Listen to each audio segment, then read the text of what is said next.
And good afternoon, everybody. My name is Andrea Lechner. I'm an Associate Program Officer in the Secretariat of the Basel, Rotterdam, and Stockholm Conventions.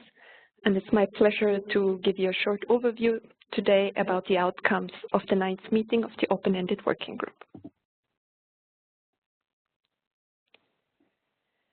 The work program of the 9th meeting of the Open-Ended Working Group was determined by the meeting of the Conference of the Parties last year, and is contained in decision BC OEWG9, and the agenda of the meeting followed very closely this adopted program. The meeting was co-chaired by Mr. Prakash Kaulesa from Mauritius and Ms. Magda Goszk from Poland. And as you can see on the slide, there were also 3 further bureau members: Ms. Jacinthe Seguin from Canada, Mr. Alberto Capra from Argentina, and Mr. Nassereddin Haidari from Iran.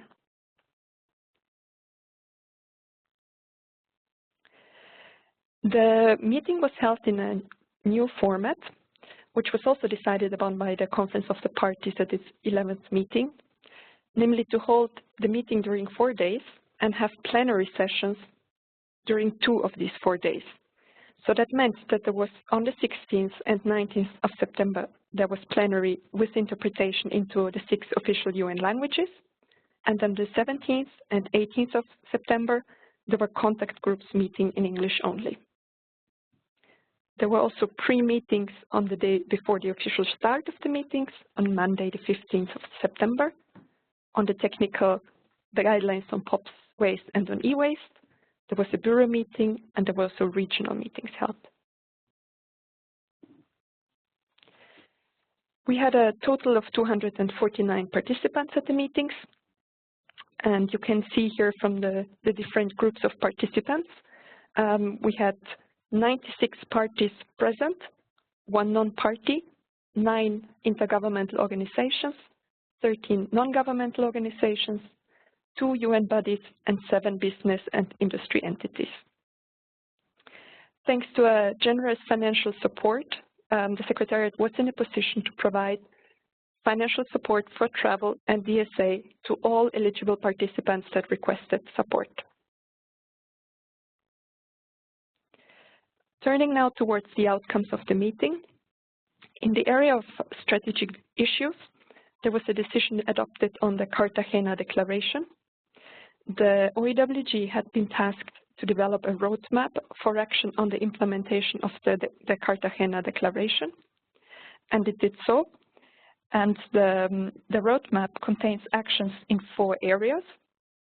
The first area is information gathering. In this area, the OEWG proposed that parties and others submit information following COP12, and then the Secretariat would compile this information. In the area of developing strategies, there will be guidance developed, and the aim would be for this guidance to assist parties in developing efficient strategies to achieve prevention and minimization of generation of hazardous waste and other waste. The OEWG recommended that the COP decides who to mandate to develop this guidance, and it proposed 2 different alternatives. One would be to mandate the Expert Working Group on Environmentally Sound Management, so that's an already existing group, or to establish a new intersessional group to develop this guidance. The OEWG also recommended that the COP invites a lead country within that group to carry out the work on the development of the guidance. The 2 other areas of work of the roadmap are enhancement of waste prevention. In this area, there would be pilot projects, for example, on access to cleaner production, awareness raising campaigns, etc., and on engagement with relevant stakeholders.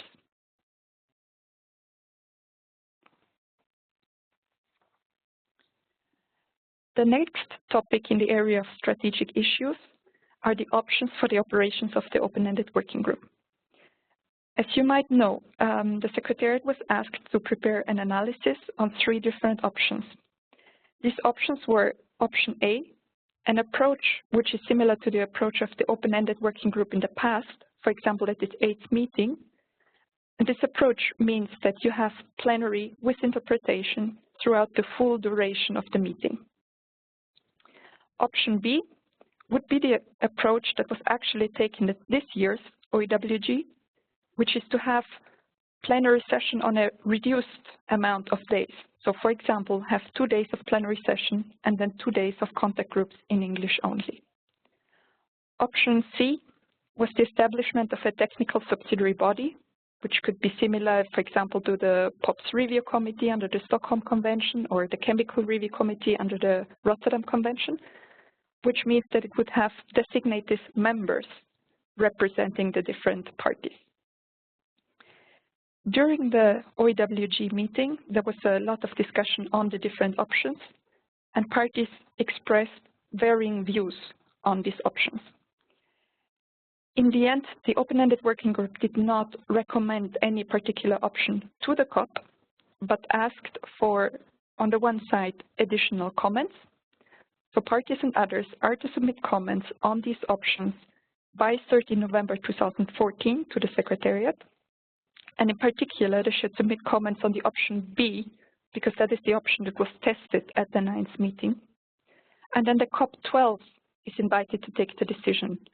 And it will be taking this decision based on the analysis that the Secretariat prepared, based on comments submitted before and after OEWG9, as well as the views expressed at OEWG9. And one particular point mentioned by parties was the importance of interpretation for non-English speaking countries. So this is one of the criteria that the COP will be taking into account when deciding on the option for the operations of the OEWG. On technical issues, the OEWG took a decision on the POPs waste guidelines. There was a number of guidelines were presented to the OEWG and discussed at the meeting, and its different lead countries and lead organizations are preparing these guidelines under the overall lead of Canada. The OEWG took note of concentration levels to define low POPs content and invited parties and others to provide comments on them by the 31st October 2014. Furthermore, the OEWG decided that the different guidelines will be updated based on the comments that were provided at OEWG9 and prepared for by 27 November 2014 for submission to COP12. And this deadline is chosen in order to allow for these documents to be translated into the 6 official UN languages. Following the preparation of these guidelines, which will then be translated, there will be 2 further rounds of comments where parties and observers will be asked to provide comments on the guidelines, but these updated versions will only be presented as information documents because there will not be sufficient time available to then translate these documents for the COPs. The OEWG also recommended that further work needs to be done on the applicability of the Basel Convention to polybrominated BDE wastes.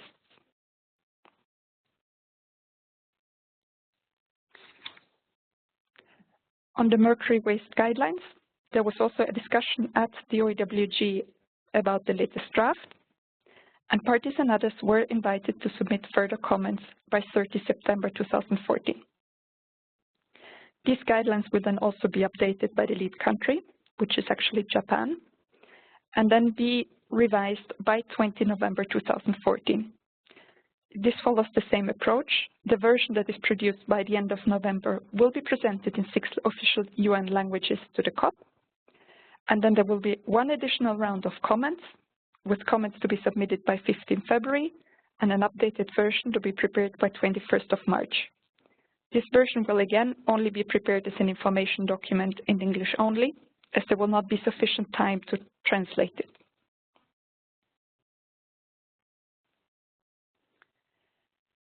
On the e-waste technical guidelines, there was actually some progress on the most difficult part of the guidelines, namely the paragraph 26b, which defines on whether used equipment should normally be considered waste.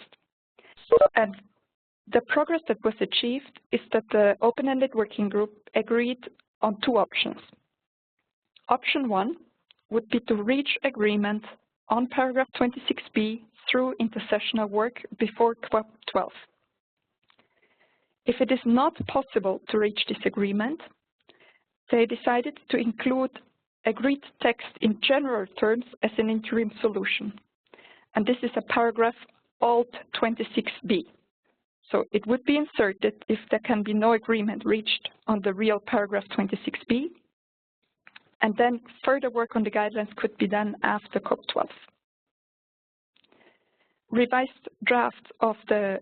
A revised draft of the technical guidelines will be done by 20 November 2014, and then also be provided in the 6 official UN languages to COP12.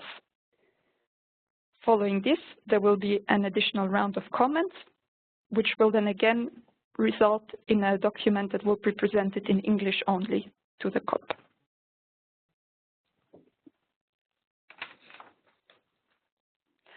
On legal issues, there was a decision taken on further legal clarity.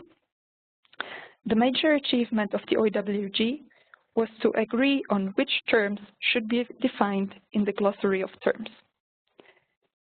Parties and others are invited to comment on these terms by 31st October 2014. The SIWG will then present to the COP12 the revised version of the draft glossary based on these comments and the discussion at OEWG, and they will also coordinate with the expert working group on environmentally sound management. They will also furthermore present recommendations where further guidance would be useful and where there is a need to update terms in other previously adopted guidelines and guidances in order to harmonize. And finally, options for further steps towards consistent interpretation of terminology. In addition to this work on the documents, the OEWG also invited parties to nominate additional experts to participate in the work of the small intersessional working group.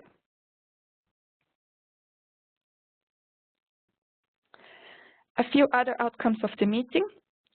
There was also a discussion on national reporting, and there was an intensive discussion of the draft reporting format. And in particular, the discussion centered around the question on whether the reporting format should be streamlined as much as possible and only require information to be presented on those parts of the convention where the presentation of information is obligatory. The small intersessional working group that is developing the format for reporting will take these comments into account in preparing an updated information. Parties are also in this area were invited to nominate additional experts, and they were invited to submit additional comments for the preparation of the updated version. The OEWG also held consultations with the Implementation and Compliance Committee, and very concretely, there were 4 documents that were presented to the open-ended working group for comments. And those are documents that the Implementation and Compliance Committee is working on.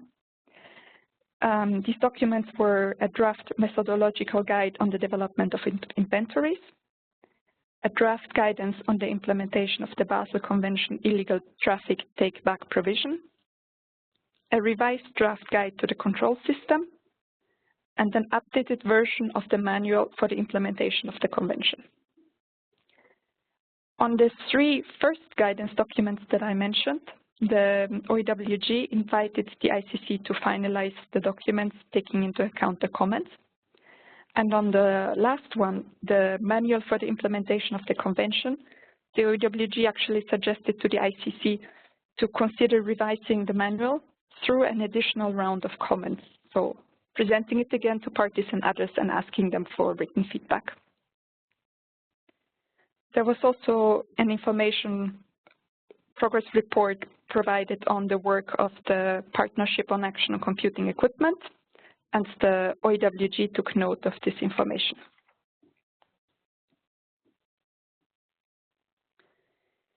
The OEWG also took a decision on its work program, so the work program for the next biennium, and invited parties and others to provide comments on the draft work program by 27th of November 2014. The Secretariat will then further revise the draft work program based on the comments and in consultation with the Bureau of the Conference of the Parties and the Bureau of the Open-Ended Working Group, and will then present the revised work program to COP12 for adoption. On the area of developing guidelines for environmentally sound management, the OEWG also had a discussion and conveyed comments to the expert working group for consideration at its next meeting. And the expert working group is actually meeting in January 2015. Finally, there was also a decision on amendments to the annexes of the convention, and in particular on the proposed entry B3025, it decided to undertake no further work on this proposed entry. The Secretariat also provided some information to the Open-Ended Working Group on different areas of work that you can see on this slide, for example, on classification and hazard characterization of waste, on environmentally sound dismantling of ships, other international cooperation and coordination, financial matters, the science fair that will be organized at the 2015 COPs, and the enforced network. Thank you very much for your attention.